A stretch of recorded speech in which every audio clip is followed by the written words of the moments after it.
l'amour.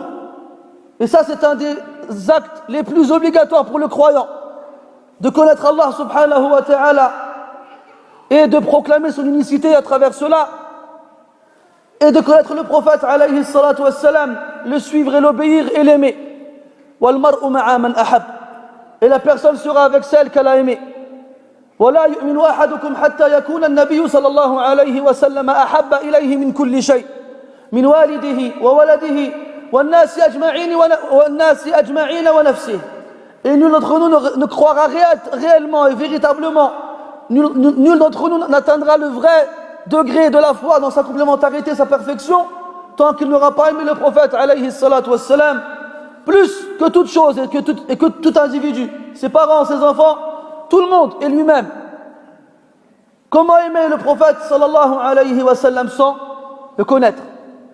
Et comment le prendre comme exemple et modèle sans savoir comment il était? ولكن يعلم بارك الله فيكم أن المتكلم الذي يريد أن يصف أخلاق النبي صلى الله عليه وسلم كمن أراد أن يجمع الدنيا في صندوق وكمن أراد أن يجمع البحر في كأس فهذا من المحال ويكفيه شرفا قول ربه وإنك لعلى خلق عظيم فلا يمكن لأحد أن يزيد شيئا عن ذلك.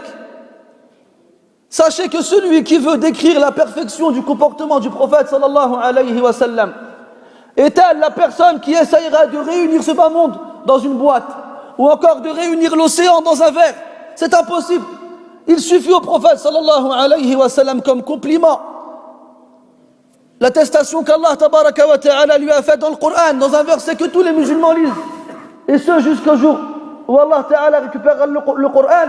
Wa innaka la'ala khuluqin 'azim. Mais le but, c'est de rappeler aux musulmans comment le prophète sallallahu alayhi wa sallam est, de l'aimer encore plus à travers cela et de le prendre comme exemple et comme modèle. Et parmi les différentes qualités que le prophète avait alayhi salatu wassalam, une qui nous fait monstrueusement défaut, c'est la modestie.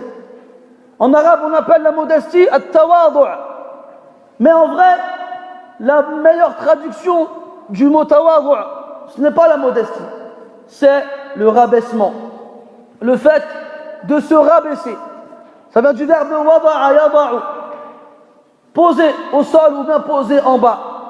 والتواضع انكسار القلب لله جل جلاله محبة وتعظيما وانقيادا لأوامره ونواهيه واستسلاما لشرعه.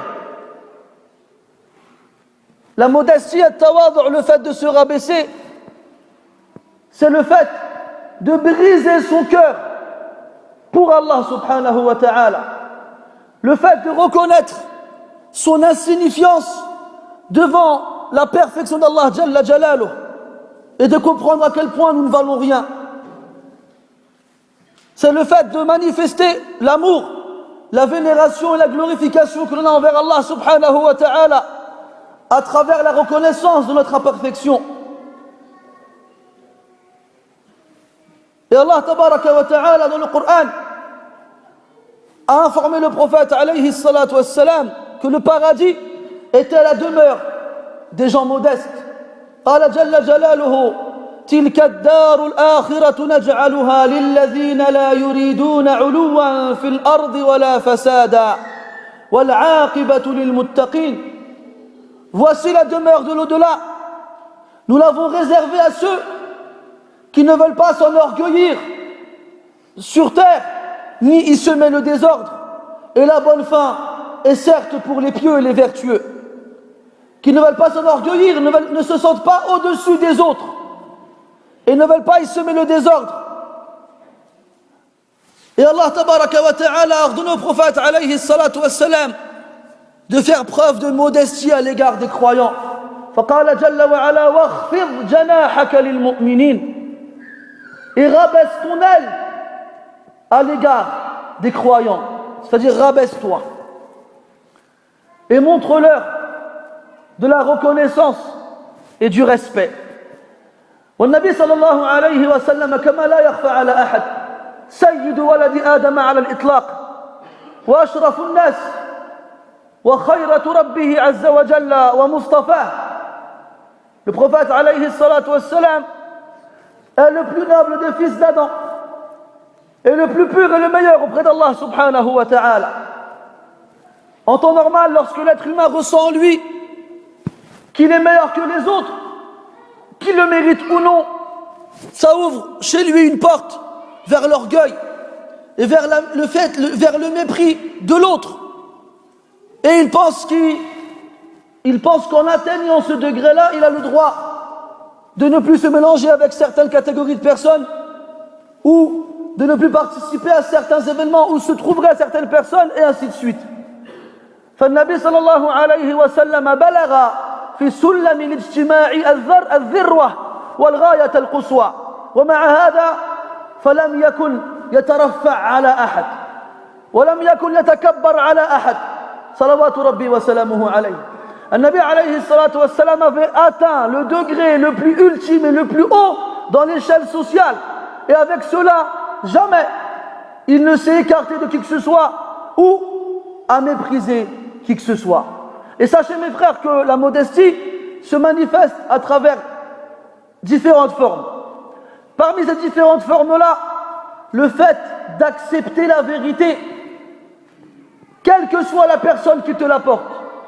Ne regarde pas qui t'apporte la vérité, mais regarde quelle vérité il t'apporte, sans regarder de qui ça vient. Et comme on l'a dit, la personne qui étudie, qui approche de plus en plus vers le rang de savant, ou bien qui se différencie de la masse de par sa science, a tendance à malheureusement des fois malgré lui dénigrer ceux qui viennent lui dire que tu t'es trompé, ou bien tu n'as pas la vérité avec toi, en disant tu es qui toi? Tu connais quoi toi? Moi tu n'étais même pas né, déjà je lisais le Coran, qui es-tu pour venir m'enseigner quoi que ce soit? Si on se basait sur cette logique, la personne qui aurait le plus de droit d'agir ainsi, c'est le prophète alayhi salatu wassalam, mais pourtant il ne l'a pas fait. فكلكم تعرفون ذلكم الحديث الذي يروي أن النبي صلى الله عليه وسلم صلى ذات يوم صلاة الظهر أو صلاة العصر، شك أحد الرواه فسلم بعد ركعتين ثم قام فتوجه إلى زاوية من المسجد واتكأ على خشبة مضروبة في المسجد وكأن على وجهه أثر الغضب وشبك بين أصابعه. لماذا؟ لأن نفسه الكبيرة شعرت بأن هناك خلل لكن لم يكن قادرا على تعيينه. On connaît tous ce hadith dans lequel le prophète sallallahu alayhi wa sallam